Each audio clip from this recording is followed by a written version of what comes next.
Christian voice ప్రేక్షకులకు మన ప్రభువును రక్షకుడైన యేసుక్రీస్తు నామంలో వందనాలు తెలియజేసుకుంటున్నాం. ఎలా ఉన్నారు? బాగున్నారా? మహాదేవుని కృపను బట్టి క్రిస్టియన్ వాయిస్ ప్రోగ్రామ్స్ ద్వారా మీరందరూ ఆశీర్వదించబడుతున్నారని మేము ఆశిస్తున్నాం. ఈ ప్రపంచంలో చాలామంది దేవుడు లేడు అని అంటూ ఉంటారు. అయితే కొంతమంది దేవుడు ఉన్నాడని కూడా అంటారు. అయితే మరికొందరు మా దేవుడు గొప్ప, మా దేవుడు గొప్ప అని పోట్లాడుకునే వాళ్ళు చాలామంది ఉంటారు. అసలు దేవుడు ఉన్నాడంటారా? ఉంటే ఆ దేవుడు ఎవరు? మీకు కూడా ఈ ప్రశ్నలకు సమాధానం తెలుసుకోవాలని ఉంది కదా? అయితే ఇంకెందుకు ఆలస్యం, ఈ ప్రోగ్రాం మీకోసమే. నా పేరు జైకర్. ఇది క్రిస్టియన్ వాయిస్ సమర్పణ. మనం పుట్టిన దేశం, కులం, మతం మన జీవితాన్ని ఎంతో ప్రభావితం చేస్తాయి. మనం ఏం తినాలి, ఏం ధరించాలి అనే విషయాలు కూడా మన సంస్కృతి సంప్రదాయాల మీద ఆధారపడి ఉంటాయి. అయితే ఏ దేవుడికి మనం పూజలు చేయాలి అనేవి కూడా కొన్నిసార్లు ఈ పరిస్థితులే ప్రభావితం చేస్తాయి. కొన్నిసార్లు మనం చదివిన చదువులను బట్టి కూడా మనం దైవికమైన నిర్ణయాలు తీసుకుంటూ ఉంటాం. అటువంటి ఒక నేపథ్యం నుంచి వచ్చిన సజీవ సాక్షిగా ఈరోజు మనం కలుసుకోబోతున్నాం. ఈరోజు ప్రోగ్రాంలో సజీవ సాక్షి భౌతిక శాస్త్రవేత్త సహోదరుడు డాక్టర్ పి లింగం గారు. ఈయన భౌతిక శాస్త్రంలోనే ప్రపంచంలోనే ప్రఖ్యాతిగాంచిన యూనివర్సిటీలో పిహెచ్డి చేశారు. ఒక హరిదాసుల కుటుంబంలో పుట్టి ఆయన అనేకమైన భక్తి శ్రద్ధల్లో పెరిగారు. ఈయన కుటుంబీకులు పూజారులుగాను కూడా ఉన్నారు.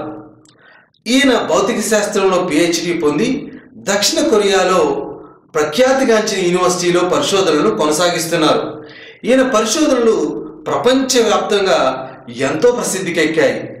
ఈయన భౌతిక శాస్త్రంలో 28 అంతర్జాతీయ జర్నల్స్లో తమ పరిశోధనకు సంబంధించిన ఆర్టికల్స్ను ప్రచురింపచేశారు. ప్రఖ్యాతిగాంచిన అతి ప్రభావవంతమైన నేచర్ మరియు నేచర్ ఫిజిక్స్ అనే జర్నల్స్లో కూడా ఈయన ఆర్టికల్స్ ప్రచురితమయ్యాయి. అటువంటి హైందవ కుటుంబ నేపథ్యంలో పుట్టి పెరిగి యేసుక్రీస్తును ఎలా తెలుసుకున్నారు? అంత గొప్ప శాస్త్రవేత్తకు దేవుడిపై నమ్మకం ఎలా కలిగింది? శాస్త్ర పరిశోధనలు చేస్తూ యేసుక్రీస్తులో విశ్వాసం కొనసాగించడం ఎలా సాధ్యమైంది? రండి ఆయన్ని అడిగి తెలుసుకుందాం. బి లింగం గారు, వందనాలు. మొదటిగా క్రిస్టియన్ వాయిస్ ప్రేక్షకుల తరఫున సజీవ సాక్షి ప్రోగ్రాంకి మీకు స్వాగతం. Thank you very much, Jacob. And greetings to Christian Voice audience. Professor గారు, మీరు మా స్టూడియోకి రావడం ఎంతో సంతోషకరం. అయితే మొదటగా మీరు మీ యొక్క బాల్యం, విద్యాభ్యాసం గురించి వివరిస్తారా? అంటే మీరు ఎక్కడ పుట్టారు, ఎక్కడ పెరిగారు, ఎక్కడ మీరు ప్రాథమిక విద్యను అభ్యసించారు? కొంచెం మా ప్రేక్షకులకు వివరిస్తారా? Oh yes. నేను తెలంగాణ రాష్ట్రం ఖమ్మం జిల్లాలో పుట్టాను. మొదటిగా నేను ఒక ప్రైవేట్ చిన్న స్కూల్లో చదవడం జరిగింది 2వ తరగతి వరకు. దాని తర్వాత మా వీధికి దగ్గరలో ఉన్న ఒక ప్రభుత్వ స్కూల్లో చదవడం జరిగింది 5వ తరగతి వరకు. దాని తర్వాత నవోదయ విద్యాలయ ఎంట్రన్స్ ఎగ్జామ్ రాసి +2 వరకు రెసిడెన్షియల్గా నా యొక్క చిన్నప్పటి విద్యాభ్యాసం అంతా అక్కడ చేయడం జరిగింది. దాని తర్వాత నేను డిగ్రీ చేయడానికి మళ్ళా మా ఊరికి రావడం జరిగింది. అక్కడ నేను తర్వాత హైయర్ ఎడ్యుకేషన్ అదంతా కూడా చేశాను. మీ కుటుంబ నేపథ్యం గురించి వివరిస్తారా? అంటే మీ తల్లిదండ్రులు ఎవరు, మీరు ఎటువంటి పరిస్థితుల్లో పెరిగారు, అలాంటి విషయాల గురించి మా ప్రేక్షకులకు వివరిస్తారా? మా తల్లిదండ్రులు జన్మతః వాళ్ళు హిందూ సంస్కారము కల్చర్లో వాళ్ళు పుట్టడం జరిగింది.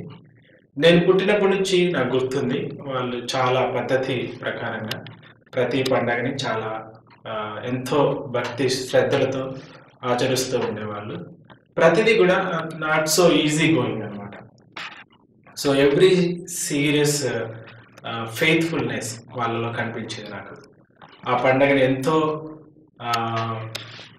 వాట్ యు సే ఎన్నో రిస్ట్రిక్షన్స్తోని ఉపవాసం ఉండి వాళ్ళు చేయాల్సిన రిచువల్స్ అన్నింటినీ కంప్లీట్ అయ్యేంత వరకు ఫాస్టింగ్గా ఉండి అవి కంప్లీట్ చేసిన తర్వాతనే వాళ్ళు భోజనం చేయడం కానీ ఇలా ఇటువంటి పద్ధతి నేను చిన్నప్పటి నుంచి మా ఇంట్లో చూడడం జరిగింది. అంత మాత్రమే కాదు, కొన్ని విషయాల్లో వచ్చినప్పుడు దేవుడికి ఎక్కువ ప్రాధాన్యత ఇవ్వడము, ప్రత్యేకంగా ఫుడ్ విషయంలో, ప్రతి దాని విషయంలో కూడా దేవుడిని మధ్యలోకి తీసుకొస్తూ ఆ విధంగా జీవన శైలిని వాళ్ళు కొనసాగించేవాళ్ళు. మా నాన్న చిన్నప్పటి నుంచి సింగరేణిలో పనిచేసేవాళ్ళు అయినప్పటికీ తాను దేవుడి పైన ఎంతో భక్తి శ్రద్ధలతోని ఎన్నో విషయాలు స్వతహాగా తను నేర్చుకుంటూ పంచాంగాన్ని చదువుతూ దాని పంచాంగ శ్రవ్యాన్ని స్వతహాగా చెప్పేవాళ్ళు అనమాట. అదేవిధంగా మా అమ్మ కూడా ఉదయాన్నే లేచి తను ఇల్లు అవన్నీ శుభ్రం చేసి మొదటిగా దేవుడి గదిని అక్కడికి వెళ్ళి అక్కడ దీపం ముట్టించడం కానీ తను చేయాల్సినవన్నీ చేసిన తర్వాత పనులు చేయడం కానీ జరిగేది. ఆ విధంగా వాళ్ళ జీవన శైలిని నేను చూడడం జరిగింది. మాకు కొత్త బట్టలు కొనడం కానీ ఏవైనా కొత్త వస్తువులు తేవాలన్నా కానీ ప్రతిదానికి ఒక పండగ కానీ ఒక ఆచారాన్ని వాళ్ళు దృష్టిలో పెట్టుకొని వాటిని సందర్భంగానే కొత్త వస్తువులు కానీ కొత్త విషయాలు కానీ జరిగేవి. ఇటువంటి ఎన్నో విషయాలు దేవుణ్ణి ముడిపడి ఉండి ఆ దేవుణ్ణి వాళ్ళు గుర్తు చేసుకుంటూ చేయడం జరుగుతూ వచ్చారనమాట.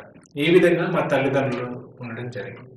నేను కూడా వాళ్ళు చెప్పిన విధంగా ఫాలో అవుతూ వాళ్ళు ఏం చేయమంటే అది ఒకవేళ మంచిదా చెడుదా అని ఆలోచించకుండా తల్లిదండ్రులు కదా వాళ్ళు చెప్పేది మంచికే అని చేస్తూ ఉంటారు. ఎటువంటి నేపథ్యంలో మీ ఆత్మీయ స్థితి ఎలా ఉండేది? అంటే మీరు దేవుడి గురించి ఎలాంటి అభిప్రాయాలు కలిగి ఉండేవాళ్ళు? అవును, అటువంటి భక్తి శ్రద్ధలు కలిగిన తల్లిదండ్రులను ఎవరు చూసినా వారికి కూడా దేవుడి పైన నమ్మకం లేదు. ఆ విధంగానే అతి సాధారణంగా నాకు కూడా దేవుడి పైన నమ్మకం అనేది కలిగింది. చిన్నప్పటి నుంచి వాళ్ళు చేసే రిచువల్స్ని నేను కూడా ఇమిటేట్ చేసేవాడిని. ప్రత్యేకంగా ఇప్పటికీ కూడా చాలా గుర్తుంది నాకు. ప్రతి సోమవారం ఉదయాన్నే లేచి తలస్నానం చేసేసి ఇంకా తలస్నానం చేసిన తర్వాత ఆ టవల్ మీదనే ఉంది పూర్తిగా బట్టలు వేసుకోకుండానే ఆ గుడి అంటే ఇంట్లోనే ఒక చిన్న ప్లేస్ దేవుడికి గుడి లాగా ఉండేది. అందులోకి వెళ్ళి అక్కడ ఉన్న ప్రతి సామాన్ని మేము శుభ్రం చేసి చాలా నీట్గా క్లీన్గా కడిగేసి అక్కడ ఉన్న ఫొటోస్ వాటన్నిటిని క్లీన్ చేసేసి వాటన్నిటిని చక్కగా మళ్ళా వాటి ప్లేస్లలో సర్ది వాటికి కావాల్సిన అరేంజ్మెంట్స్ అన్నిటినీ కూడా మా డాడీ వాళ్ళు లేకుంటే మమ్మీ ఆ విధంగా చేశాను. అవన్నీ నేను పూర్తిగా చేసేసి నేనే పూజలు కంప్లీట్ చేసే వాడిని. అది నేను 6వ తరగతి 7వ తరగతి ఆ టైంలో అది నాకు ఒక రెగ్యులర్ డ్యూటీ అయిపోయింది. సోమవారం వచ్చిందంటే శుక్రవారం వచ్చిందంటే ఆ విధంగా నేను చేస్తూ ఉంటాను. ఇటువంటి యాక్టివిటీస్లో నేను ఏమనుకునేవానంటే దేవుడు అనే వ్యక్తి మనకు కావాల్సినవి ఏమన్నా అవసరం ఉంటే తీరుస్తాడు. అలా నాకు ఫెయిత్ అనేది మొదలైంది. అలానే కాదు, దాంట్లో ఫేవరెట్ పర్సన్ పలానా పర్సన్ అయితే ఇంకా బాగుంటుంది, ఒక వాళ్ళని ఫాలో అవుతే బాగుంటుంది. ఆ విధంగా మా కజిన్స్ వాళ్ళు కూడా వాళ్ళ ఫేవరెట్ గాడ్ని వాళ్ళు ఫాలో అవుతూ ఉంటే మేబీ నేను కూడా వాళ్ళని ఫాలో అవుతే బాగుంటుంది అని ఆ విధంగా మీరు ఎవరైనా ఒక దేవుడిని ఫాలో అవడం జరిగిందా? అవును, జరిగింది. అలా అంటే కొన్ని రోజులు ఒక దేవుడి పైన నమ్మకం, ఇంకా కొన్ని రోజుల తర్వాత సరే ఈ దేవుడిని కూడా వాళ్ళు నమ్ముకుంటాను కదా, ఇందులో ఎక్కువ ప్రభావం ఉండొచ్చేమో అని ఆ విధంగా వాటితో పాటు రిచువల్స్ కూడా వచ్చాయి. లైక్ ప్రతిరోజు దండం పెట్టుకోవడము, లేకుంటే ప్రతిరోజు బొట్టు పెట్టుకోవడము, ఇంకా ఎక్కువ రిచువల్స్ అంటే ఫాస్టింగ్ ఉండడము, పూర్తిగా ఆ రోజంతా అన్నం తినకుండా సాయంత్రం పూటనే అన్నం తినడం, ఇటువంటి రిచువల్స్ కూడా కొన్ని రోజులు చేయడం జరిగింది. అంటే మీ తల్లిదండ్రులే కాదు మీ చుట్టుపక్కల ఉన్న వాళ్ళ యొక్క ప్రభావం కూడా మీ మీద ఉండేది. అదే జనరల్గా మన మెయిన్గా మన తల్లిదండ్రుల నుంచి మనం తీసుకుంటాము. పక్క వాళ్ళు కూడా చేస్తూ ఉంటే నేను చేస్తుంది కరెక్టే కదా, వాళ్ళు చేస్తున్న దానికి వ్యతిరేకం అనేది ఏం లేదు కదా అనేది ఒక నమ్మకం అనేది ఉంటుంది. ఓకే, చాలా చాలా బాగా చెప్పారండి. అయితే ఇప్పుడు అంటే మీ విద్యాభ్యాసంలో ఎక్కువగా మీరు చాలా ఎక్కువ భక్తి శ్రద్ధలతో పెరిగినట్లు కనిపిస్తా ఉంది. అవును. తర్వాత మీ యొక్క చదువు గురించి ఏమైనా వివరిస్తారా? అంటే మీ యొక్క ఉన్నత విద్య ఎక్కడ చదివారు? మీ పరిశోధన గురించి ఏమన్నా మాకు చెప్తారా? ఖచ్చితంగా. యాక్చువల్గా చదువు అంటే నాకు ఒక రకమైనటువంటి ఇంట్రెస్ట్ ఉండేది చిన్నప్పటి నుంచి. ఈ సందర్భం వచ్చింది కాబట్టి నేను చెప్పాలనుకుంటున్నాను ఒక విషయం. జనరల్గా నాకు ఒక సబ్జెక్టు రాదు అని ఎవరైనా చెప్తే దాన్ని సీరియస్గా తీసుకున్నానని చదివే వ్యక్తి అనమాట. సో ఆ విధంగా ఒకసారి ఫిజిక్స్ చాలా కష్టమైన సబ్జెక్టు, అది ఎవరికి రాదు అని మిగతా వాళ్ళు డిస్కస్ చేస్తున్నప్పుడు నేను దాంట్లోనే ఎక్కువ శ్రద్ధ చూపించాలి అని చెప్పేసి ఇంటర్మీడియట్లో చాలా బాగా చదివేవాడిని. So I used to get in the first unit test physics first ఇంటర్మీడియట్లో టాప్ మార్క్స్ వచ్చాయి. ఆ విధంగా నేను ఇంటర్మీడియట్ చదువుతున్నప్పుడే నాకు హైయర్ ఎడ్యుకేషన్ మీద ఒక ఇంట్రెస్ట్ అనేది జరిగింది. సో నేను +2 నవోదయలో కంప్లీట్ చేసేసి నేను డిగ్రీ కోసము మళ్ళా మా ఊరికి వచ్చినప్పుడు అక్కడ పరిస్థితులు ఫైనాన్షియల్గా మేము చాలా వెనకబడి ఉన్నాము. సో ఫైనాన్షియల్గా మేము స్ట్రాంగ్ అవ్వాలంటే ఇంట్లో వాళ్ళు ఎవరైనా ఒకళ్ళు ఉద్యోగం చేయాలి అన్న ఆలోచన వచ్చింది. నేను ఆ విధంగా ఆర్మీ సెలక్షన్స్కి వెళ్ళడానికి ట్రై చేశాను. 3 times ట్రై చేశాను. సో థర్డ్ టైంలో మా మామయ్య వాళ్ళని కలవడానికి వెళ్ళాను హైదరాబాద్లో. సో వాళ్ళు దేవుడి మీద నమ్మకం ఉంచు, ఇవన్నీ అనవసరము, దేవుడే మీకు సహాయం చేస్తాడు అని చెప్పారు. వాళ్ళు యేసు ప్రభుని నమ్ముకున్న కుటుంబం అనమాట. అంతవరకు నాకు యేసు ప్రభు నమ్ముకున్న కుటుంబ పరిచయాలు ఉన్నప్పటికీ వాళ్ళు ఉన్నంత భక్తి శ్రద్ధలతో వేరే వాళ్ళని కనిపించలేదు. అయితే వాళ్ళు చెప్పిన దాన్ని నేను ఎందుకు ఫాలో అవ్వాలని చెప్పేసి వాళ్ళని చెప్పింది నేను సెకండ్ ఆప్షన్ ఎంచుకొని ఆర్మీ సెలక్షన్స్కి మళ్ళా వెళ్ళాను. సో అక్కడ అలా వెళ్ళినప్పుడు నేను సక్సెస్ కాలేదు. సో తిరిగి వచ్చి నేను మళ్ళీ స్టడీస్లో వాళ్ళు చెప్పిన సెకండ్ ఆప్షన్ తీసుకొని చదివాను.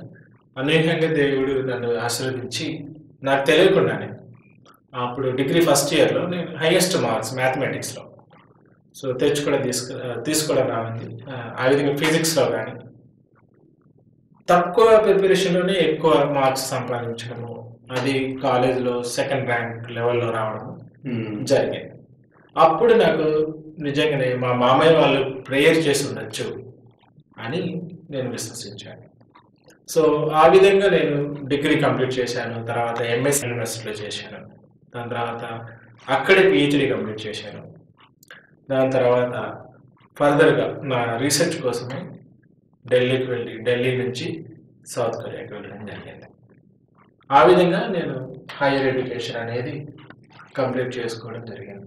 ప్రొఫెసర్ గారు, మీరు పిహెచ్డిలో అంటే భౌతిక శాస్త్రంలో పిహెచ్డి చేశారు కదా, అంటే మీ పరిశోధన గురించి ఏమైనా వివరిస్తారా మా ప్రేక్షకులకు? అంటే మీరు ఎటువంటి పరిశోధనలు చేస్తూ ఉంటారు?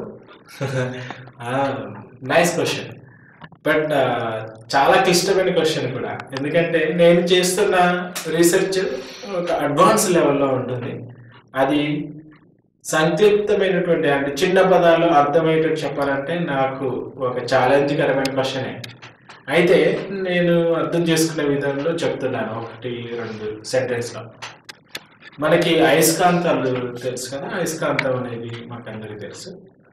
మన సెల్ ఫోన్లో మనం ఏదైనా ఫోటో దిగి స్టోర్ చేయగలుగుతున్నాము అని అంటే అది అయస్కాంతం వల్లనే సాధ్యమవుతుంది. అయితే ఈ అయస్కాంత పరిమాణాన్ని మనం తగ్గించగలిగితే అప్పుడు మన సెల్ ఫోన్లో ఎక్కువ పరిమాణము మనకు వచ్చే ఫొటోస్ని వాటన్నిటి కూడా మనము స్టోర్ చేసుకోగలుగుతాం. సో ఆ పరిమాణాన్ని తగ్గించడం ఎలా, అలా తగ్గి ఉన్న పదార్థాలు అయస్కాంత శక్తిని కలిగి ఉంటాయా లేదా అన్నది నాది ప్రాథమిక పరిశోధన. దానితో పాటు సైడ్కి నేను వేరే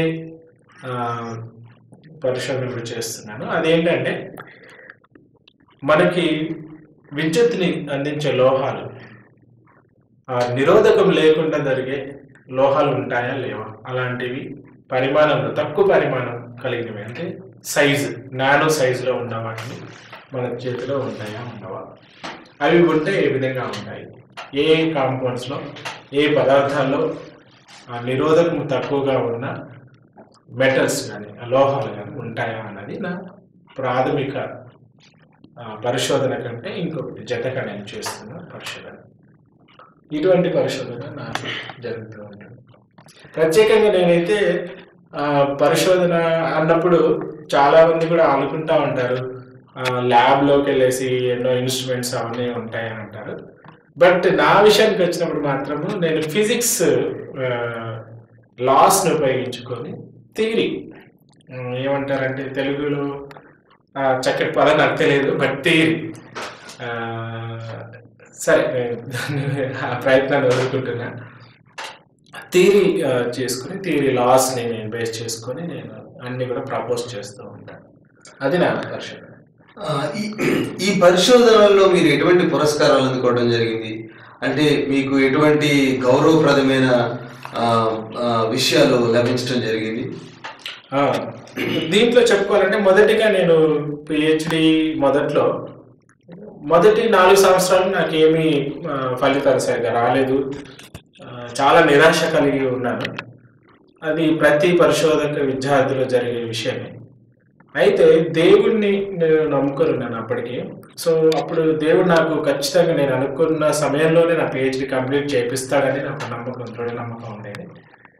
సో 4వ సంవత్సరం చివరికి నాకు ఒకటేసారి 5 పేపర్లు సంవత్సరంలో రావడం జరిగింది. That is one of the greatest achievement in the university it self. అప్పుడు పిహెచ్డి స్కాలర్స్కి పేపర్స్ రావడమే గగనంగా ఉండేది. సో అదొకటి జరిగింది. అది మొదటి అచీవ్మెంట్ అని నేను చెప్పగలుగుతాను. అదే సంవత్సరము 2011 టైంలో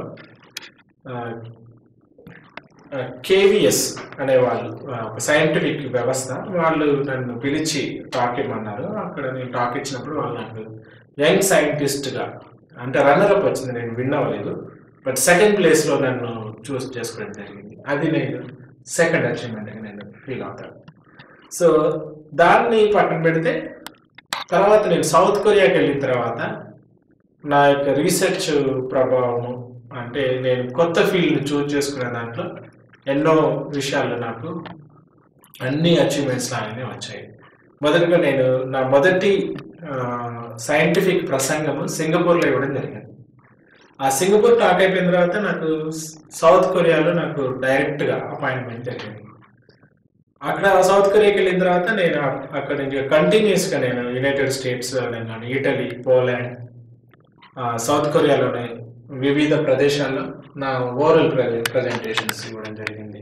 ప్రతి చోట కూడా నాకు అప్రిషియేషన్ ఇవ్వడం జరిగింది. అంటే నెక్స్ట్ గ్రేటెస్ట్ అచీవ్మెంట్ ఏంటంటే నా థియరీలో ఉన్న ఒక సైంటిస్ట్ పేరు మీద అంటే వాల్టర్ కోన్ అనే అతనికి నోబెల్ ప్రైజ్ 1998లో వచ్చింది. తను 2016లో తను చనిపోవడం జరిగింది. అదే సంవత్సరం వాళ్ళు ఏం చేశారంటే తన మెమోరియల్గా ఒక అవార్డు వాళ్ళు అనౌన్స్ చేశారు. సో ఆ కాన్ఫరెన్స్లో నా యొక్క ప్రజెంటేషన్ వాళ్ళు మెచ్చుకొని నాకు Walter Kohn best presentation paper presentation అనేది ఇవ్వడం జరిగింది. అది వన్ ఆఫ్ ది గ్రేటెస్ట్గా దాన్ని ఎందుకంటే ఆయన థియరీ బేస్ చేసుకొని నేను పరిశోధన చేసి నా కెరీర్ని బిల్డ్ చేసుకున్నాను. అటువంటిది ఎవరైతే ఆ థియరీని తయారు చేశారో వాళ్ళ పేరు మీదుగా నేను పురస్కారం పొందడం అనేది it is one of the greatest. అందరికీ అటువంటి ఆపర్చునిటీ రాకపోవచ్చు, దేవుడు నాకు ఆ విధంగా ఇవ్వడం జరిగింది. దాని తర్వాత నాకు అనేకమైనటువంటి ఆర్టికల్స్ మంచి మంచి జర్నల్స్లో పబ్లిష్ చేసే అవకాశం కూడా వచ్చింది. ప్రత్యేకంగా నేచర్ ఫిజిక్స్, ఫిజికల్ రివ్యూ లెటర్స్లో పేపర్స్ పబ్లిష్ చేయడం, ఒకే వారం వ్యవధిలో వరుసగా 4 ఆర్టికల్స్ పబ్లిష్ చేయడం అనేది రెగ్యులర్ థింగ్ కాదు. It's the rarest case. And if I am there in that situation అంటే నాకు అలా జరగడం అనేది ఎంతో గ్రేటెస్ట్ అచీవ్మెంట్ అని చెప్పచ్చు. It's all because God has given the nature of being a hard worker. నా అచీవ్మెంట్ అని కాదు, దేవుడు నాకు సహాయం చేశాడు. So these are the my greatest achievements in the research. Of course ఈ విధంగా అడుగుతూ పోతే నేను ఎన్నో చెప్పగలను. అంటే మీరు నేచర్లో కూడా పబ్లిష్ చేశారు అని మేము వింటూ ఉన్నాం. అంటే దాని గురించి ఏమన్నా చెప్తారా? నేచర్ గురించి, నేచర్ ఫిజిక్స్ అని కొన్ని గొప్ప గొప్ప జర్నల్స్ లో మీ పరిశోధనలు ప్రచురితం అయ్యాయని మేము విన్నాము. యా, అవును, నేచర్ లో పబ్లిష్ చేయడం జరిగింది. నేను మొదటి ఆథర్ని కాకపోయినా సరే అక్కడ ఎక్స్పెరిమెంట్ చేసిన వాళ్ళకి నేను థియరీ అందించడం జరిగింది. నేచర్ ఫిజిక్స్ కూడా అంతే, అండ్ ఫిజికల్ రెగ్యులేటర్స్. సో అన్ని పనులని మనం అన్ని జర్నల్స్లో పబ్లిష్ చేయడం కుదరదు. కొన్ని విషయాలకు వచ్చినప్పుడు మనము ఆ సమయాన్ని బట్టి, ఆ జర్నల్ యొక్క ఇంట్రెస్ట్ని బట్టి మనము మన పరిశోధన వాళ్ళకి పంపించినప్పుడు అక్కడ అప్రిషియేట్ పీపుల్ని బట్టి మన వర్క్ అనేది అక్కడ పబ్లిష్ చేయడానికి అగ్రీ అవుతారు. సో అటువంటిది నాకు నేను పంపించిన మొదటి నేచర్ పబ్లిష్ అవ్వడం, తర్వాత పంపించిన నేచర్ వాళ్ళు అందులో నెక్స్ట్ కూడా నేచర్ పంపించాము. వాళ్ళు చాలా రోజుల తర్వాత దాన్ని పెండింగ్ పెట్టేసి కొద్దిగా ఏదో వర్క్ స్టాండర్డ్గా లేదని చెప్పి నేచర్ ఫిజిక్స్లో పబ్లిష్ చేయడం జరిగింది. ఇంకోటి, వీళ్ళకి నేను అందించిన థియరీని నేను ఇండిపెండెంట్గా ఫిజికల్ రివ్యూ లెటర్స్లో నేను పబ్లిష్ చేయడం జరిగింది. ఈ రీసెర్చ్ వర్క్ గురించి మాట్లాడితే నేచర్ ఫిజిక్స్ ఫిజికల్ రివ్యూ లెటర్స్లో పబ్లిష్ చేసిన వర్క్ ఏంటంటే ప్రస్తుతం ఎంతో ట్రెండింగ్గా జరుగుతున్న వర్క్కి ఇంకో ఎవిడెన్స్ మా యొక్క వర్క్ దాని నుంచి చెప్పడం జరిగింది. అది వివరించగలను, కానీ అది ఇంకా చాలా స్పెసిఫిక్గా ఉంటుంది, అర్థం కాకపోవచ్చు. ఓకే, ఇంకేమైనా ఇది ఒక సైంటిఫిక్ డిస్కషన్ అయితే I could have given lot of details. ఖచ్చితంగా అండి, మనం ఒక సైంటిఫిక్ టాక్ ఒకటి పెట్టి ఖచ్చితంగా ఈ విషయాల గురించి మనం డిస్కస్ చేద్దాం. మీ యొక్క పరిశోధనలు చాలా చక్కగా ఉన్నాయి. మా ప్రేక్షకులకు మీ పరిశోధన గురించి చెప్పినందుకు ధన్యవాదాలు. అయితే ప్రొఫెసర్ గారు, మనం ఇప్పుడు మీ యొక్క యవ్వన జీవితం గురించి మాట్లాడుకుందాము. మీ యవ్వన జీవితం ఎలా సాగింది? మీకు సమాజం పట్ల, రకరకాల పరిస్థితుల పట్ల ఎలాంటి అభిప్రాయాన్ని మీరు కలిగి ఉండేవాళ్ళు? అంటే నీ ఉద్దేశం యవ్వనంలో నేను ఎలా ఉండేవాడిని, నా ఫీలింగ్స్ అలా ఎలా ఉండేవాళ్ళు? Of course, Jaker, you are also in youth. You know a lot of things, right? Yes. Of course, when it comes to personal life, ప్రతి వ్యక్తి లాగానే నేను ఒక చక్కటి ఏజ్ వచ్చినప్పుడు నాకు కూడా ఒక మంచి అమ్మాయి, ఒక స్నేహితురాలుగా ఉంటే బాగుంటుంది, తనే జీవిత భాగస్వామిగా ఉంటే బాగుంటుంది అన్న ఆలోచనలు కలిగాయి. అట్ ద సేమ్ టైం నేను మా తల్లిదండ్రులకి, మా ఇంట్లో ఉన్న సమస్యలకి నేను ఏ విధంగా వాటికి సొల్యూషన్ ఇవ్వగలను, నా యొక్క ఎబిలిటీస్ని బట్టి కానీ, నా యొక్క స్థాపతని బట్టి కానీ, అది ఎట్లా చేయాలి, ఈ రెండు రకమైన ఆలోచనలు నాకు ఉన్నాయి. అయితే యవ్వనం కదా, సో యవ్వనపు ప్రేమ మనల్ని ఎప్పుడు డ్రాగ్ చేస్తుంది. అటువంటి కొన్ని ఒడిదుడుకుల్లో గురించి కూడా నేను వెళ్ళాను. అయితే ఈ సిచ్యువేషన్లో కూడా దేవుడు నన్ను, అంటే మనం జన్మించకంటే ముందు నుంచే దేవుడు ప్రణాళిక కలిగి ఉంటాడు కదా, అది నేను తర్వాత రియలైజ్ అయ్యాను. అప్పుడు ఎన్నో ఒడిదుడుకులు వచ్చిన దేవుడు మాత్రం నన్ను చక్కటి మార్గాల గుండా నన్ను నడిపించి పూర్తిగా నా జీవితంలో లాస్ట్ కాకుండా ఉండడానికి నన్ను చేపట్టుకుని నడిపించాలని చెప్తాను. అయితే మీరు ఎన్నో పరిశోధనలు చేశారు, ఇలా మీ జీవితంలో కూడా ఎన్నో ఒడిదుడుకులు ఉన్నాయని మీరు చెప్తూ ఉన్నారు. అయితే దేవుడి పట్ల మీరు, అంటే ఈ పరిశోధనలు దేవుడి పట్ల అభిప్రాయాన్ని ఏమన్నా మార్చాయా, లేకపోతే ఎలాగా దేవుడి పట్ల అభిప్రాయాన్ని ప్రభావితం చేశాయి? జనరల్గా మనము ఒక యూత్కి వచ్చిన తర్వాత దేవుణ్ణి ఏమైనా ఏ స్థితిలో నుంచి వచ్చినా దేవుణ్ణి మర్చిపోవడం అనేది జరుగుతుంది. ఎప్పుడైతే మనం యవ్వనంగా ఉంటామో నేను అన్నీ సాధించగలను, ఇప్పుడున్న పరిస్థితిని నేను మార్చేయగలను అన్న దృక్పథం మన హృదయంలోకి వచ్చేస్తుంది. అటువంటి దృక్పథాన్ని నేను కలిగిన వాడిగా ఉన్నాను. అంతవరకు 6వ తరగతి 7వ తరగతిలో దేవుడి గదిని అలంకరిస్తూ ఆ సామాన్లు అవన్నిటిని కూడా శుభ్రం చేస్తూ అలా అరేంజ్ చేస్తున్న నేనే యవ్వనంకి వచ్చేసరికి దేవుడి మీద డిపెండ్ అవ్వడం ఏంటి, ఏదైనా చేస్తే నేనే చేయాలి, ఏదైనా చేయాలంటే నా నుంచే మొదలవ్వాలి అన్న ఆలోచన కలవాడిగా ఉండేవాడిని. అంటే మీరు ఎథియిస్ట్గా మారిపోయారా, లేకపోతే అంటే అతివాదపు సిద్ధాంతాలను ఏమన్నా మీరు అందిపుచ్చుకున్నారా చదువుకోవడం వల్ల? That's a very good question. అయితే ఇక్కడ యవ్వనం అనేది నా ఎబిలిటీస్ని నన్ను ముందుకు తీసుకొచ్చాయి కానీ దేవుణ్ణి పూర్తిగా నా నుంచి తీసివేయలేదు. అతివాదిగా నేనేమి అవ్వలేదు అని కూడా చెప్పచ్చు. ఎందుకంటే కొన్ని సిచ్యువేషన్స్ని అప్పుడప్పుడు దేవా ఈ సిచ్యువేషన్ నా నుంచి దూరపరచు, ఆ దేవుడు ఎవరైనా సరే అనే ఒక భావన అనేది మాత్రం నాలో ఉండింది. అది చిన్నప్పటి నుంచి వచ్చిందనే చెప్పచ్చు. ఎందుకంటే మా పేరెంట్స్ వాళ్ళు ఆ విధంగా దేవుడిని అంటే వాళ్ళు పూజించే దేవుళ్ళ దగ్గర వాళ్ళు చూపుతున్న ఫెయిత్ఫుల్నెస్ కానీ ఎవ్రీథింగ్ అంటే ఫుడ్ కానీ కల్చర్ కానీ క్లోత్స్ కానీ ఏదైనా సరే దేవుడికి రిలేటెడ్గా చేసేవాళ్ళు. సో అతివాదిగా అవ్వలేదు. దేవుడికి ఫేత్ అనేది నాలో ఉండే ఉంటుంది. అంటే మీరు భక్తి శ్రద్ధలతో పెరగడం వల్ల ఒక మంచి కుటుంబ అంటే భక్తి శ్రద్ధలు కలిగిన కుటుంబ నేపథ్యం నుంచి రావడం వల్ల అతివాదిగా మారలేదంటారు. అయితే మరి మీరు ఇటువంటి హైందవ భావజాలంతో పెరిగిన మీరు, ఎటువంటి భౌతిక శాస్త్రంలో చదివిన మీరు యేసుక్రీస్తుని ఎందుకు నమ్ముకోవాలనుకున్నారు? అంటే ఎటువంటి పరిస్థితులు మిమ్మల్ని యేసుక్రీస్తుని నమ్ముకునేలా చేశాయి? మొదటి పాయింట్ ఇదే అడిగితే బాగుండేదేమో. అయితే యేసు ప్రభువుని నమ్ముకోవాల్సిన అవసరం ఏమొచ్చింది, యేసు ప్రభుని ఎందుకు నమ్ముకోవాల్సి వచ్చింది అని అంటే, నా ఉద్దేశంలో యేసు ప్రభు అంటే పూర్తిగా దేవుని గురించి కానీ దేవుని వివరాల గురించి తెలియని కంటే ముందు యేసు ప్రభు కూడా వన్ ఆఫ్ ది గాడ్ అని నేను బిలీవ్ చేసేవాడిని. సో ఈ నేపథ్యంలోనే మా మామయ్య వాళ్ళని ప్రేయర్ చేసుకోమన్నప్పుడు ప్రేయర్ చేసుకునేవాడిని, మా పేరెంట్స్ పూజ చేయమంటే పూజ చేసేవాడిని. సో ఆ విధంగా చేసేవాడిని.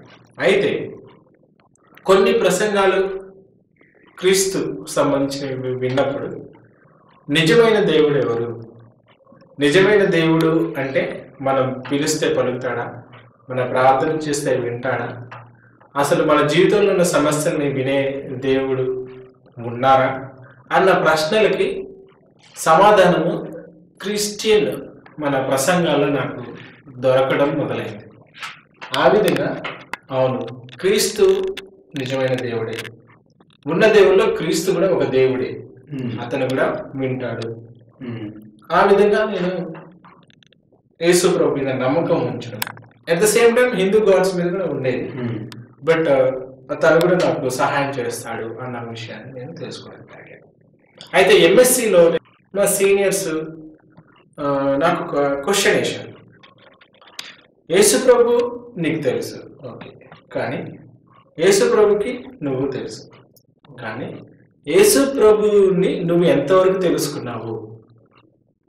అంటే యేసు ప్రభుని రోజులో ఉదయం ఒక పూజ చేసేసి నీ జీవితాన్ని నువ్వు గడిపేస్తావా, లేకుంటే యేసు ప్రభు నీ జీవితాన్ని ప్రభావితం చేసే విధంగా నువ్వు జీవిస్తావా?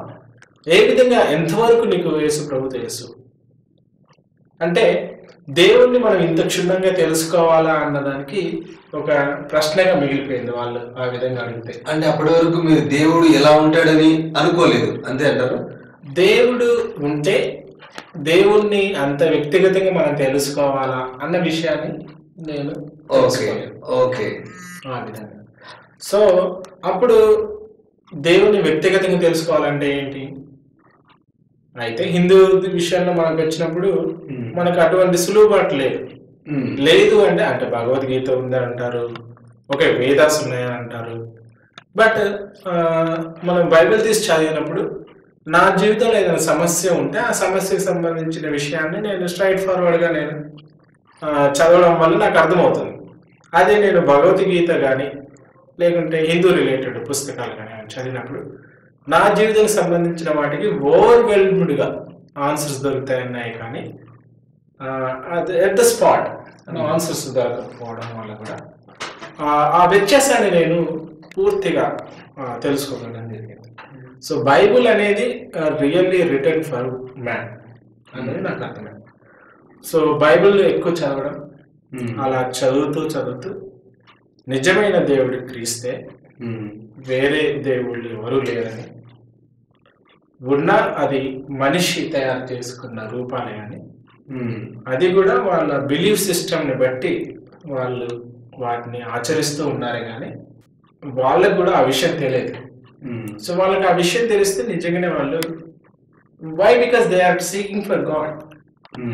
ఎందుకంటే దేవుడి ప్రత్యక్షత వాళ్ళకి కావాలి అన్న సీక్తోనే వాళ్ళు దేవుడికి పూజ చేయడం చేస్తారు.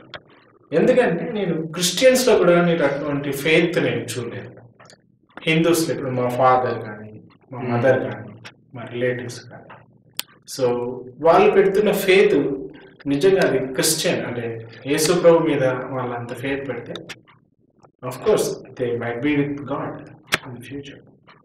సో సంహౌ అంధకార శక్తులు వాళ్ళ మనోనేత్రాలని మూసే ఉంచాయి. I pray God that that darkness will go away from their hearts. So ఇక్కడ నేను చెప్పేది ఏంటంటే 2 ఫేత్స్ నాకు తెలుసు, 2 ఫేత్స్లో ఏ విధంగా దేవుని మనం ఆరాధించాలో తెలుసు. అయితే ఆరాధన దేవుడి విషయం తెలుసుకోవడానికంటే వ్యక్తిగతంగా దేవుడు ఏ విధంగా ఇన్వాల్వ్ అవుతాడు అన్నది ఓన్లీ నాకు క్రిస్టియన్ ఫేత్లోనే నాకు కనబడేది. So God intervention in my life అన్నది clarity for me that God is there and God existence is already there. దేవుడు ఉన్నాడు అని, దేవుడు యేసు ప్రభువే అని నాకు అర్థం. ప్రొఫెసర్ గారు, మీరు మాట్లాడుతూ హైందవంలో ఉన్న దేవుడికి క్రైస్తవంలో ఉన్న దేవుడికి కొన్ని తేడాలు ఉన్నాయని మీరు చెప్తూ ఉన్నారు. అంటే క్రైస్తవంలో ఉన్న దేవుడు ఒక వ్యక్తికి సంబంధించిన వాడు, అంటే జీవితాల్లో ఇంటర్వ్యూన్ అవుతాడు, కలగ చేసుకుంటాడు అని చెప్తూ మీరు కొంచెం మాట్లాడారు. అంటే క్రైస్తవ్యంలో ఉన్న దేవుడు యేసుక్రీస్తు మీ జీవితంలో ఏమైనా ఇంటర్వ్యూన్ అయ్యారా? అంటే ఏమైనా కలగ చేసుకున్నారా? కొన్ని ఏమైనా ఎగ్జాంపుల్స్ మీ జీవితం ద్వారా మా వీక్షకులకు తెలియజేస్తారు. ఓకే, సో ఒక వ్యక్తికి సంబంధించిన దేవుడు కాదు క్రైస్తవుడు, అంటే యేసు Christ, whatever you say. So I call it God. God means Christ for me. Okay, so when it comes to intervention, so that's a wonderful thing and that is the beauty of the Christianity. So మన other faiths లో చూసినప్పుడు we have to go to God, we have to impress God by suffering our body, by keeping fast or faith. Sometimes we need to hurt ourselves, but for a Christian faith it all comes with love, and what I say, all comes with our initiation. దేవుణ్ణి నేను తెలుసుకోవాలి, దేవుని దగ్గరగా నేను వెళ్ళాలి అన్న ఆలోచనలతోనే మనం దేవుని దగ్గరికి వెళ్తాం. సో ఎప్పుడైతే మనం దేవుని దగ్గరికి ఆ విధంగా వెళ్తామో మనకి ఉన్న సమస్యలని ఒక ఫ్రెండ్ వల్ల, ఒక స్నేహితుడు వల్ల మనం దేవుడికి చెప్పుకునే అవకాశం మనం దేవుడిస్తున్నాడు. అంటే దేవుడు అంటే ఇక్కడ క్రిస్టియన్ ఫెయిత్లో. సో ఆ ఫ్రెండ్గా అంటే ఇప్పుడు ఎగ్జాంపుల్గా నేను చెప్పాలంటే నా జీవితంలో ఎన్నో ఎగ్జాంపుల్స్ ఉన్నాయి. ఒక చిన్న ఎగ్జాంపుల్ చెప్తాను. నేను పిహెచ్డి చేసే టైంలో మా ప్రొఫెసర్ గారు తనతో డిస్కస్ చేయడం అనేది ఒక విధమైనటువంటి ఒక ఇంపాసిబుల్ టాస్క్ అన్నమాట. ఆ డిస్కషన్లో మనము గెయిన్ అవ్వడం, అంటే నేను ఆ డిస్కషన్లో పై చేయవడం చాలా సాధ్యం కాదు. సో అప్పుడు ఏం చేసేవానంటే, before going to his door, like if I open the door I have to just see my professor. So before opening the door I just pray 1 minute, God please help me to discuss in a proper way, and just open, and whenever I pray and go, the discussion goes fruitful and beautiful, and I will be on top of it, and that's how it comes. So that is a simple example, but there are so many other examples. I want to give an important example here. So కొన్ని విషయాలకి వచ్చినప్పుడు మనము కొన్ని జీవితాల్లో కొన్ని అలవాట్లని మనం వదులుకోవాలి. So అటువంటి సిచ్యువేషన్, ఇందాకనే ఈరోజు ఉదయం వసంత్ అని ఒక బ్రదర్ చైన్ స్మోకర్గా ఉన్నారన్నమాట. సో తను దేవుడిని నమ్ముకున్న తర్వాత అసలు నేను ఎలా స్మోకింగ్ వదిలేశానో నాకే తెలియదన్నా అన్నాడు. సో ఎలా తమ్ముడు అంటే ఏముంది, జస్ట్ డైలీ నేను బైబిల్ చదువుకుంటే క్వైట్ టైం ద్వారా దేవుడు అతను మాట్లాడుతూ వచ్చేవాడు and he became a very good friend for me and I never feel to go for a smoke. Great. That is wonderful testimony. Yeah. For me also so many things. ఎగ్జాంపుల్గా కొన్ని విషయాలు చెప్పాలి. అది ఏంటంటే నాలో ఒక బ్యాడ్ అలవాటు ఉండేది. సో ఆ అలవాటుని నేను పోగొట్టుకోవడానికి ఎంతో స్ట్రగుల్ అయ్యాను. సో అది నాలో నుంచి వెళ్ళిపోవడానికి నేను చేసిన ప్రయత్నాలు ఏంటంటే నా సొంతంగా ప్రయత్నం చేసామన్నమాట. ఎలా నేను అక్కడికి పోకుండా ఉండడమో లేకుంటే నన్ను నేను వేరే ఫ్రెండ్స్తో అలవాటు చేసుకోవడం అలా చేశాను. ఎలా చేసినా సరే నా హృదయంలో ఉన్న ఆలోచనలు మాత్రం మార్చే వాళ్ళు ఎవరు లేరుగా. నేను ఒంటరిగా ఉన్నప్పుడు, మా ఫ్రెండ్స్ నా నుంచి దూరం అయినప్పుడు మళ్ళా నా హృదయం నా దగ్గర ఉంటుంది కదా, అందులోంచి మళ్ళీ అదే ఆలోచన వచ్చాయి. సో దీనికి ఏంటంటే సంవత్సరంలో నేను బైబిల్ని చదవడం కంప్లీట్ చేయాలి ఎవ్రీ ఇయర్. సో అలా ఎవ్రీ ఇయర్ నేను బైబిల్ చదువుతూ ఉంటే so whenever I get a free time I have a task to finish. So then let's ఆ విధంగా నేను 3 సంవత్సరాలు 3 సార్లు బైబిల్ని కంప్లీట్ చేయడం జరిగింది. That is how God intervention me. And whenever I do some against to the God and he try to say that you are going against to me and I am going to away from you, so I am not going to be a good friend to you, and he will not warn me, but I can see his pain because he loves me. So when he loves yeah, he gets me. And ఈ situation నాకు marriage అయిన తర్వాత అర్థమైంది. So marriage అయిన తర్వాత భార్యాభర్తలుగా మేము ఇద్దరం ఉండేవాళ్ళం. సో ఎప్పుడైతే నేను వర్క్ విషయంలో ఫుల్గా బిజీ అయిపోయాను, నా వైఫ్ నుంచి నేను దూరంగా ఉంటున్నాను అండ్ నాకు తెలియకుండా తను చాలా బాధపడేది అనమాట. సో ఎందుకు బాధపడుతున్నా, నేను ఏమైనా తప్పు చేశాను అది అంటే no, I didn't get time to spend with you. Then అయితే I'm there with you always. Yes, but you are working continuously. You didn't stare at me at a single instance అన్నట్టు చెప్పాడు. సో దేవుడు కూడా అంటే మన భార్యల కంటే మన భర్తల కంటే of course God is loving lot. He has given life for us. So if you are not spending time with him definitely he will be having lot of pain more than us, which will not be his priority, but he gives lot of priority to God. So ఇది ఒక example. ఇంకా చెప్పాలంటే ఇంకా ఎన్నో ఉన్నాయి. చాలా సంతోషం professor గారు. అయితే మీరు చెప్పిన దాన్ని బట్టి యేసుక్రీస్తు జీవితాలను మార్చే దేవుడు గాను, మనుషులను ప్రేమించే దేవుడు గాను ఉండటం మీ జీవితం ద్వారాను, ఇంకా మీ ఫ్రెండ్స్ యొక్క జీవితం ద్వారాను మనం చూడగలుగుతున్నాం. చాలా సంతోషం. అయితే ప్రొఫెసర్ గారు, యేసుక్రీస్తుని నమ్ముకో ముందు మీరు జీవించిన జీవితానికి, యేసుక్రీస్తుని నమ్ముకున్న తర్వాత మీరు ఇప్పుడు జీవిస్తున్న జీవితానికి ఏమైనా మార్పు ఉందంటారా? Of course, that is where a real transformation happens. సో దేవుని నమ్ముకోకముందు, దేవుని నమ్ముకున్న తర్వాత అన్న రెండు క్వశ్చన్స్కి yes there is a small or a very big war between two phases of life. The phase before Christ is only focuses on my abilities, is only focus on me, and is only focus on my priority, my own priority, and it always says that how I am living, how better I can live అనే situation మాత్రమే చూపించారు. And లైఫ్లో ఒక responsibility అనేది ఉందా, లేకుంటే నా జీవితం ఏ డైరెక్షన్లో వెళ్తుంది, ఏదైనా సమస్య వస్తే దాన్ని నేను ఏ విధంగా తీసుకుంటున్నాను, అది నా ఎబిలిటీని క్వశ్చన్ చేస్తుందా, లేకుంటే నన్ను ఒక అగాధంలోకి పడేస్తుందా అన్న ఆలోచన అనేది వచ్చేది. అదే దేవుడిని నమ్ముకున్న తర్వాత ఎటువంటి పరిస్థితి వచ్చినా సరే ప్రత్యేకంగా ఒక దిశ అనేది ఉండేది. అంటే నేను ఈ జీవితంలో ఒక పర్పస్ కలిగి నేను ఇక్కడికి వచ్చాను. ఏ విధంగా అంటే నాకు ఇచ్చిన ఎబిలిటీస్, నాకున్న ప్రతి విషయమైనా సరే, డిజబిలిటీస్ అయినా సరే, సఫిషియన్సీ అయినా సరే, ఇన్సఫిషియన్సీ అయినా సరే, అన్నీ కూడా ఒక పర్పస్లో దేవుడు నాకు ఇచ్చాడు అన్నది ఒక అండర్స్టాండింగ్.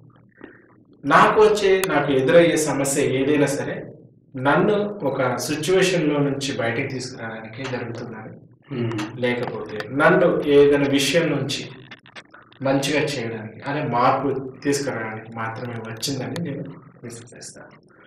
సో అక్కడ నిరాశ అనేది ఎక్కువ ఉండేది.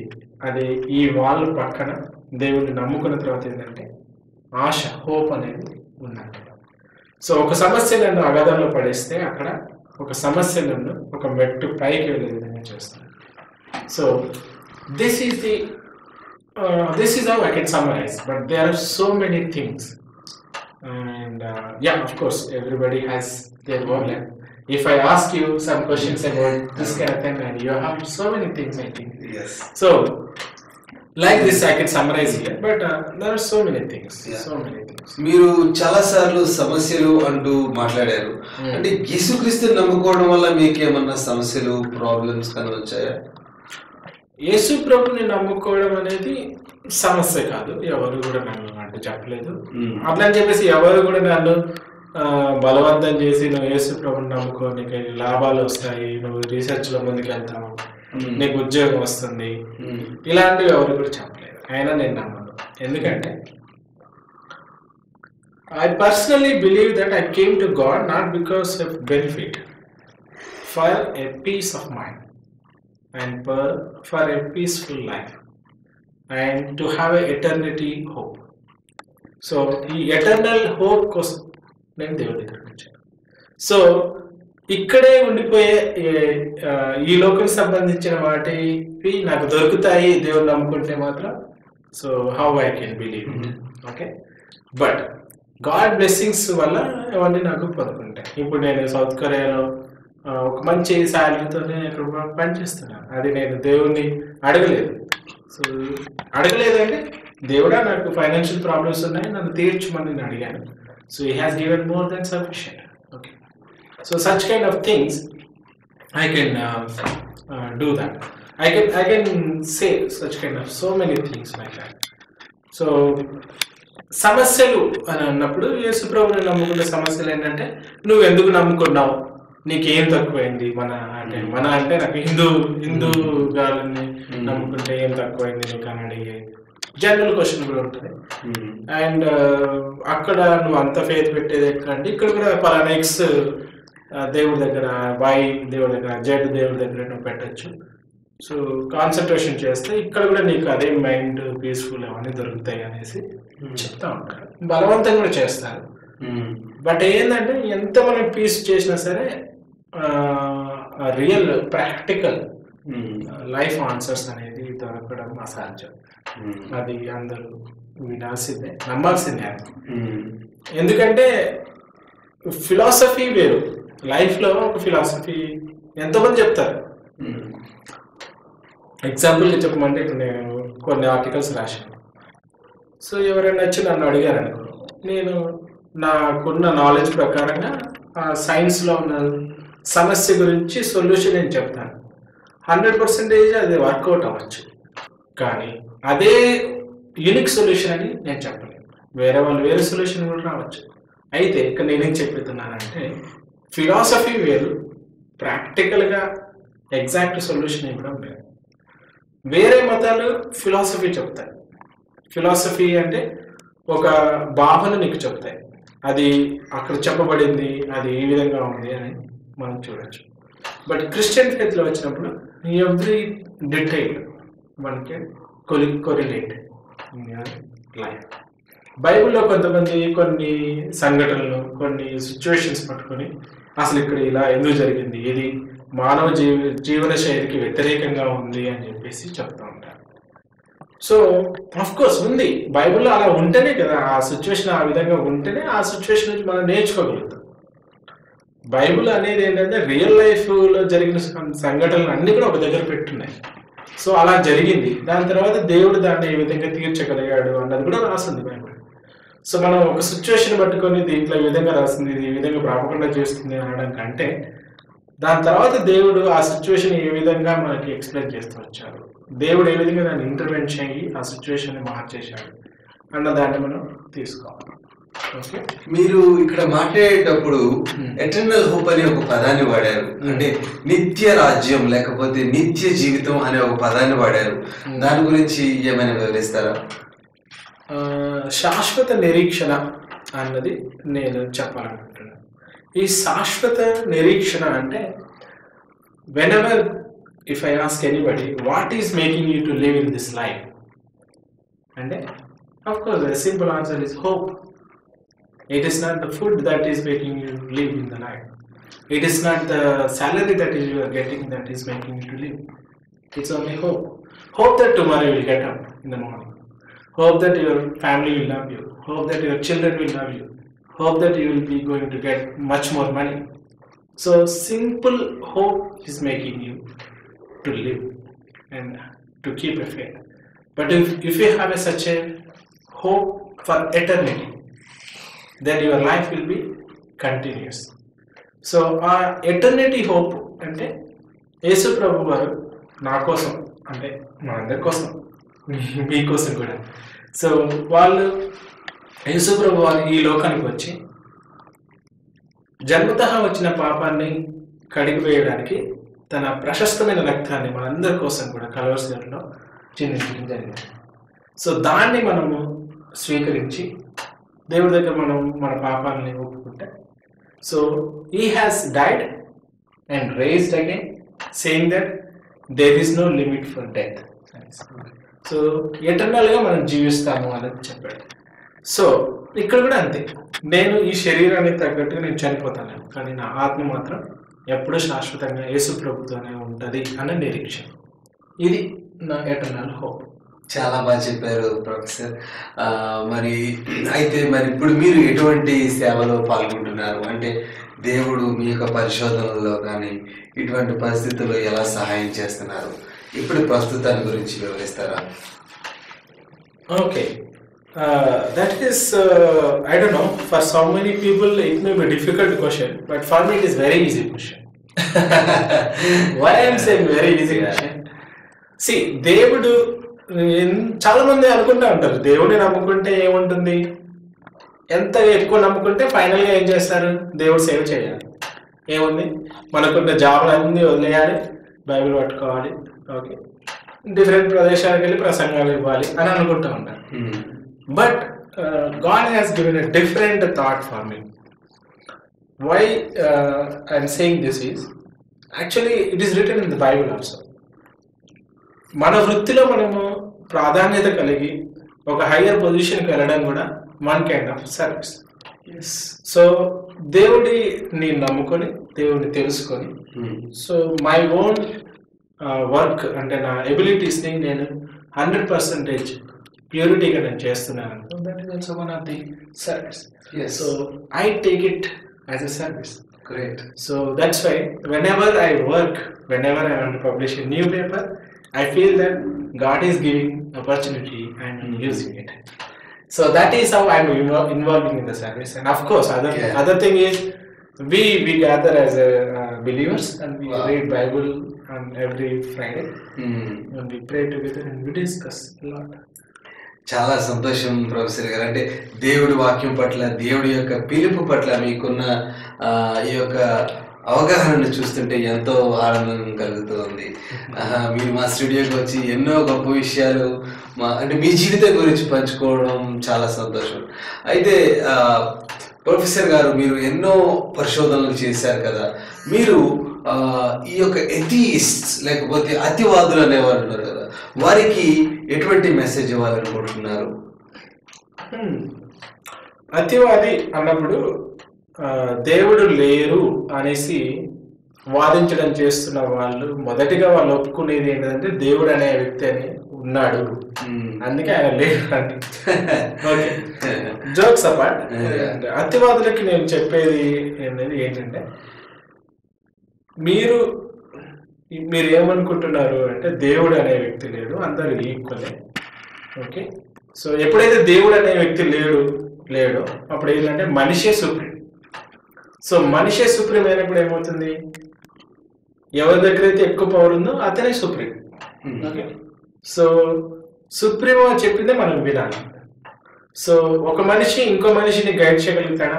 ఒక మనిషికి ఉన్న సమస్య ఇంకో మనిషికి కూడా అదే సమస్య ఉంటుంది, తీరలేని సమస్య.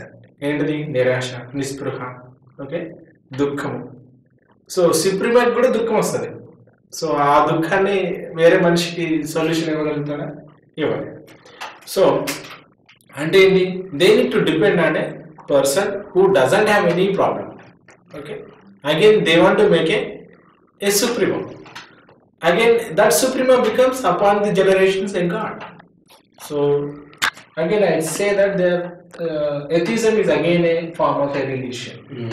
So what I say that instead of believing somebody as a supremo, and believe in God.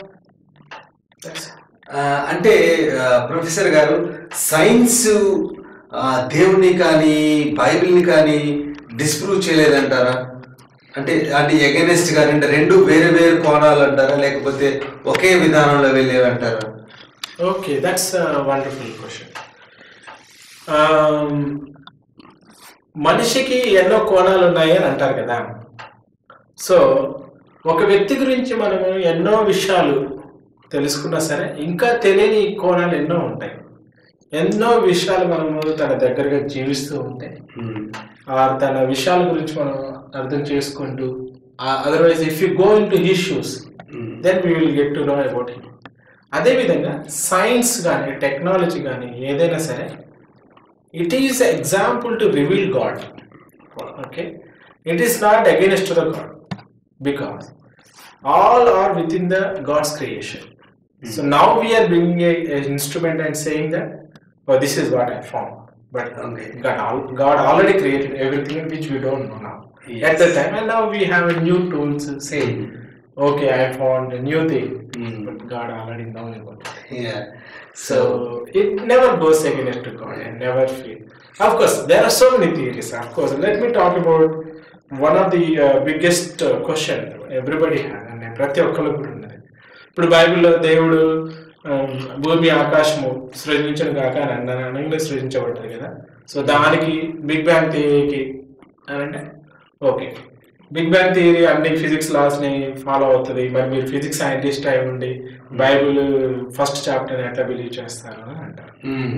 Okay, big bang theory వచ్చేసి మళ్ళీ ఎవరు రాశారు? మనిషి రాశారు కదా. సో ఎవరో చేసిన అంటే ఒక మన క్రియేషన్ ఎవరు చేశారు? దేవుడు చేశారు.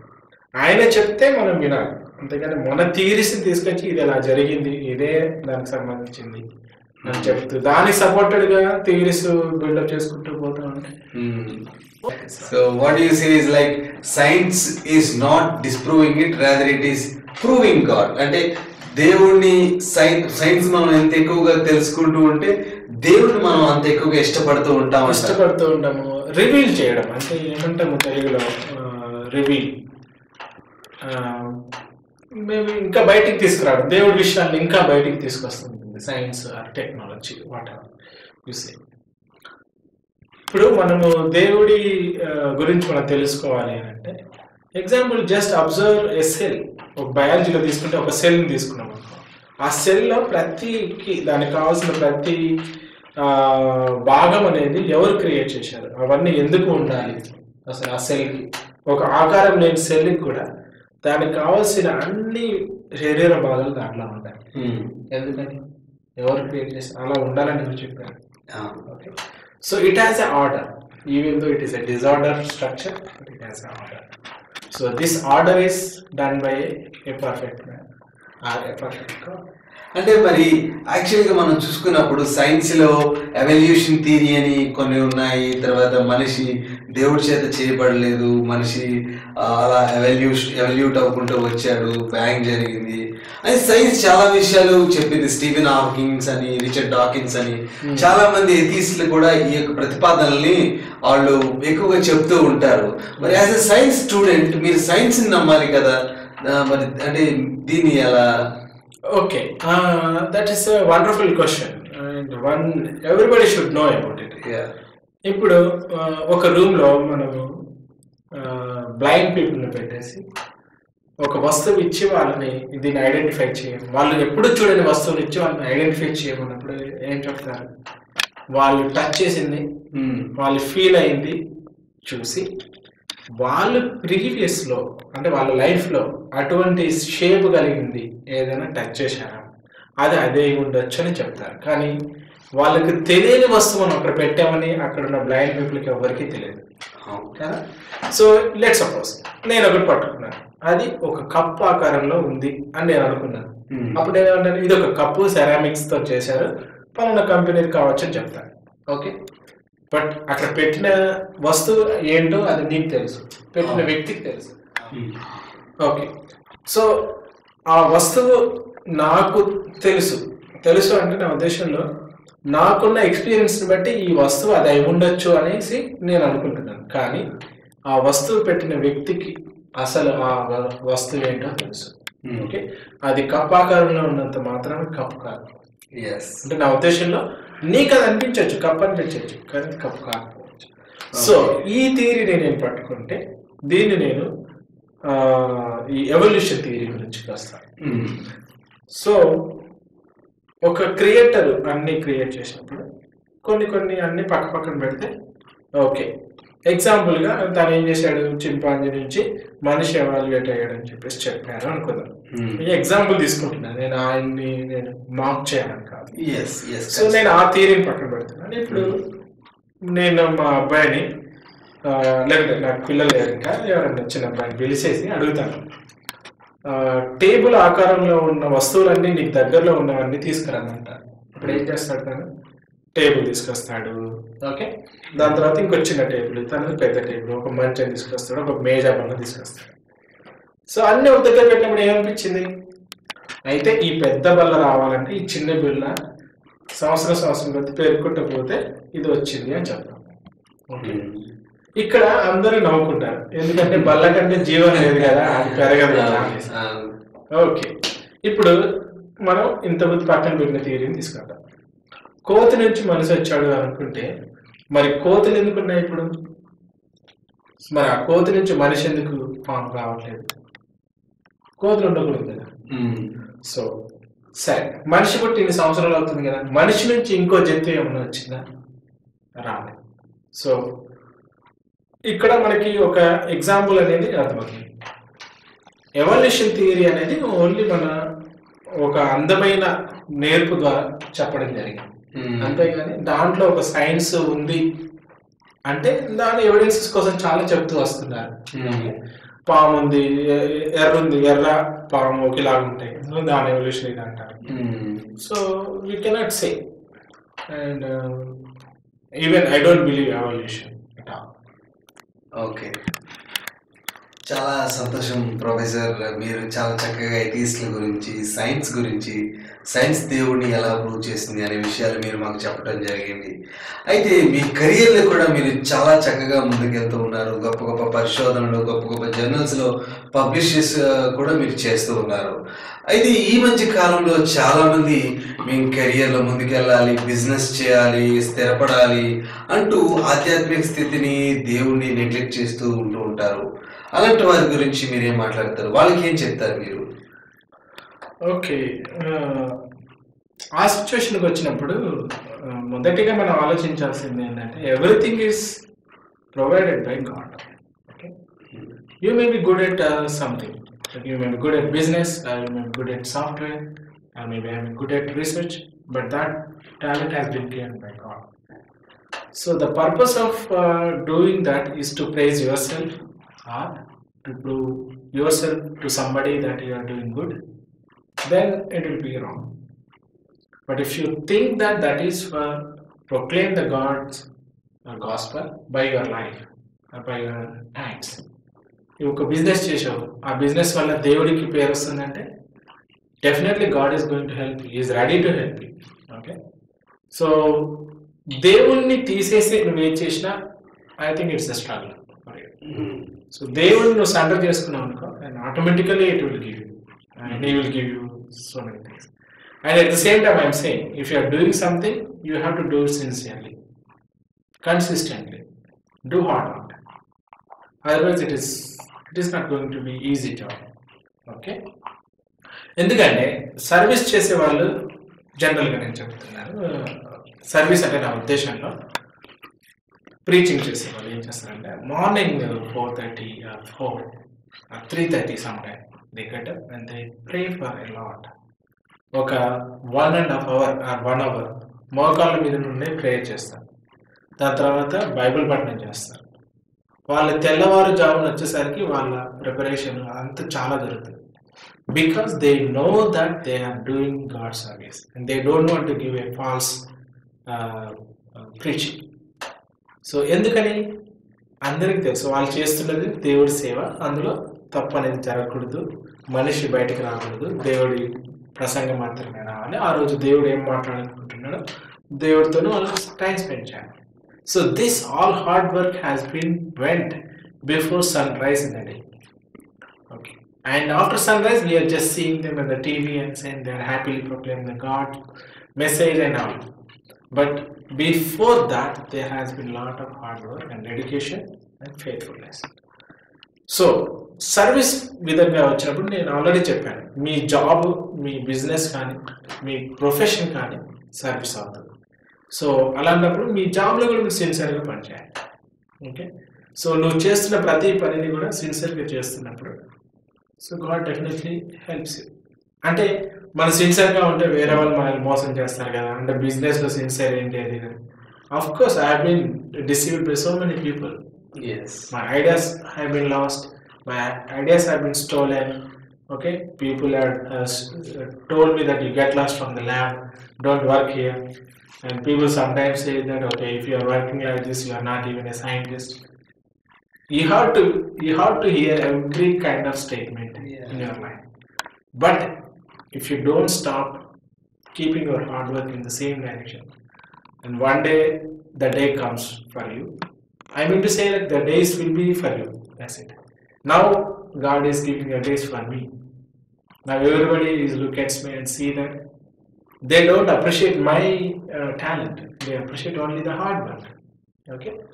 So once the God is there with you, and they will appreciate your efforts, not about you or your personal techniques and tactics. So without God, you cannot progress. Wow.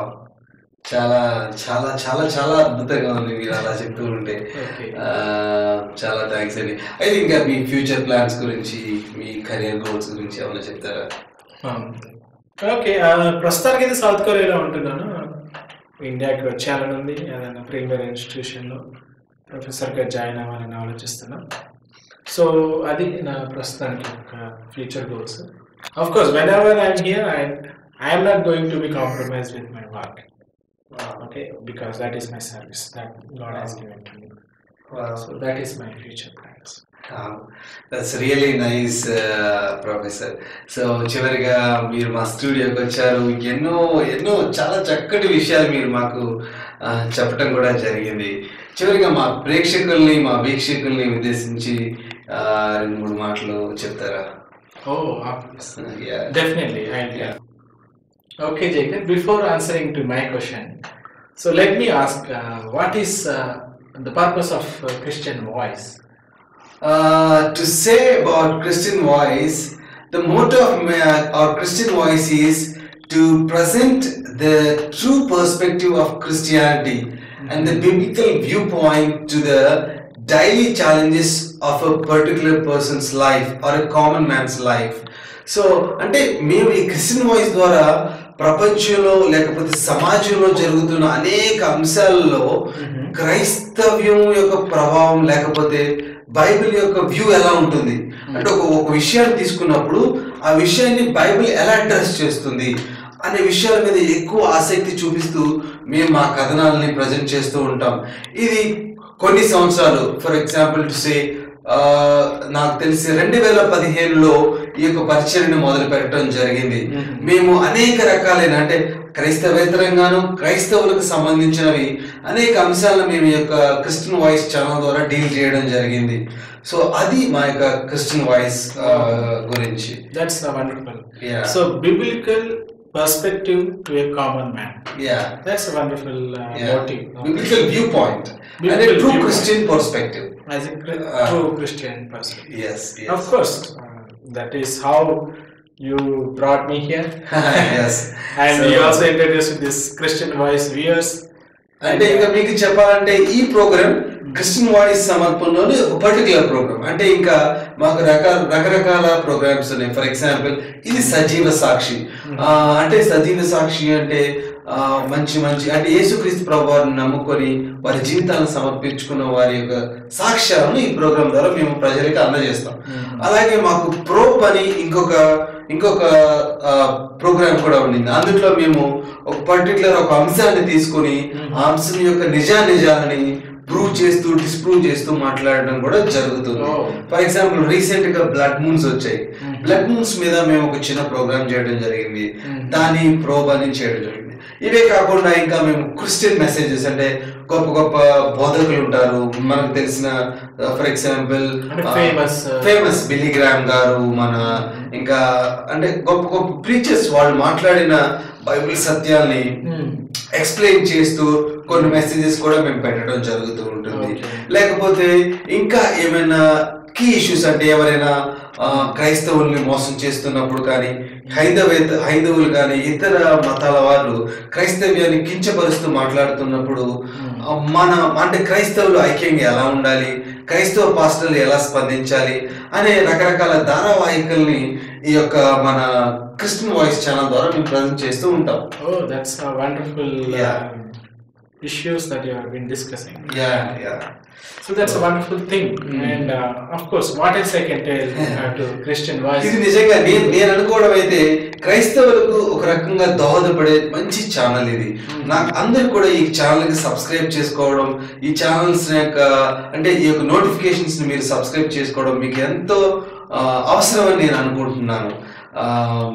Only Christians కేనా వేరే వాళ్ళు కూడా? ఇది అందరికి అంటే ఒక విషయాన్ని తీసుకున్నప్పుడు క్రైస్తవులు ఆ విషయాన్ని ఎలా చూస్తారు, అసలు ఒక సమాజంలో ఒక పౌరుడు ఆ విషయాన్ని ఎలా చూడాలి అనే దాని గురించి కూడా మనం మాట్లాడడం జరిగింది. కాబట్టి ఇది అందరికీ అవసరమైన ఛానల్, ఒక క్రైస్తవులకు మాత్రమే కాదు. So before saying my answer, I should know like what kind of viewers we are covering. So that's why I want to know about it. మీకు ఇంకో విషయం చెప్పనా, మా వ్యూవర్స్ లో క్రైస్తవుల కంటే క్రైస్తవేతరులు చాలా ఎక్కువ మంది ఉంటారు. మీరు ఒకసారి మా ఛానల్ ఒకసారి చెక్ చేయండి. అందులో మీరు కామెంట్స్ కానీ మీరు సబ్స్క్రిప్షన్స్ కానీ చూస్తే క్రైస్తవేతరులనే మీరు ఎక్కువ చూడగలుగుతారు.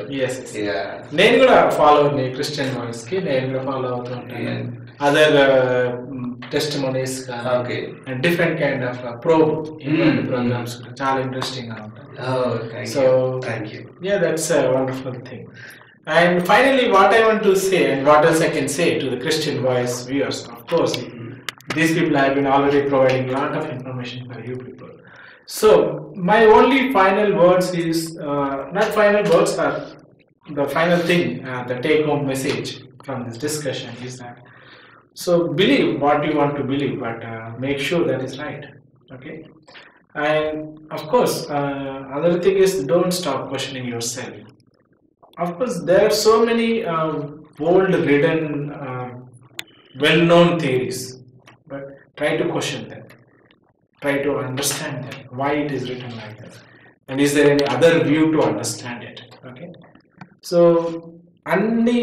అన్ని నదులు కలిసి సముద్రంలోనే కలుస్తాయి కదా అని చెప్పేసి ప్రతిదానికి దాన్ని అప్లై చేయలేము. Okay. So every faith or every religion is leading to God, but is that God is right or wrong? You should question and answer yourself. So if you found the answer and if you are following the right God, of course you are the luckiest person. Okay. So that is ఆ రకంగా మీరు luckiest person అని నేను అనుకుంటున్నాను. ఎందుకంటే మీరు నిజంగా ఆ దేవుడిని మీరు తెలుసుకోవడం జరిగింది, యేసుక్రీస్తుని మీ జీవితంలో తెలుసుకోవడం జరిగింది. మీకంటే ఇంకా లక్కీయెస్ట్ పర్సన్ ఎవరు ఉంటారు?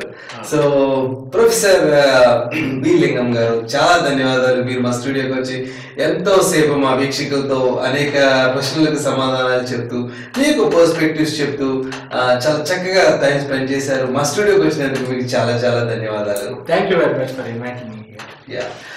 చూశారు కదా వీక్షకులారా, ఒక హైందవ కుటుంబంలో పుట్టి ఒక భౌతిక శాస్త్రవేత్తగా పేరు తెచ్చుకున్న మన ప్రొఫెసర్ గారు తన యొక్క జీవితంలో యేసుక్రీస్తు చేసిన అనేక అద్భుతాల గురించి మనకు వివరించారు. అంతేకాకుండా అతివాదులు కానీ, చాలా బిజీగా ఉండే పర్సన్స్ కానీ యేసుక్రీస్తుని నమ్ముకోవాలి, యేసుక్రీస్తే జీవం, యేసుక్రీస్తే మార్గం అని ఎన్నో విషయాలను మనతో పంచుకున్నారు. మీరు ఇప్పటి వరకు మాతో ఉండి ఈ యొక్క విషయాలను తెలుసుకున్నందుకు మీకు కూడా ఎన్నో కృతజ్ఞతలు. మళ్ళా మనం మరి యొక్క ప్రోగ్రాంలో మీతో కలుసుకునేంత వరకు కూడా సెలవు తీసుకుంటాం. సజీవ సాక్షి, ఇది క్రిస్టియన్ వాయిస్ సమర్పణ.